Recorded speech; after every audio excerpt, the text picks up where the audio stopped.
ఆ తర్వాత యేసు శిలువ మరణ పునరుద్ధానాలు జరిగిన తర్వాత యేసు సహోదరులు కూడా మార్పు చెందారు. వాళ్ళలో ఒకడు యాకోబు, అదే యాకోబు రాసిన పత్రిక. ఒకడు యోధా, అతడు రాసిందే యోధా పత్రిక. దేవునికి స్తోత్రం.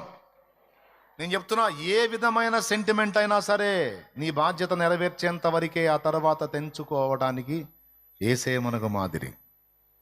మరి దేనికి మనం అంటు కట్టబడాలంటే తండ్రి చిత్తమునకే అంటు కట్టబడాలి. తండ్రి చిత్తం నెరవేర్చడానికి అవసరమైతే కొన్నిటిని ఇష్టం లేకపోయినా కష్టమైనా సరే బలవంతంగా వదిలించుకోవాలి. అందులో మనకు కీడు చేసే ఉన్నాయి, మనం మంచి అనుకునే కూడా ఉన్నాయి.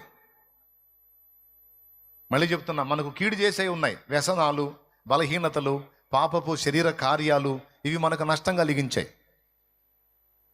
వాటిని బలవంతంగా వదిలించుకోవాలి. అలాగే కొన్ని మనం మంచి అనుకునే కూడా కొన్ని ఉంటాయి.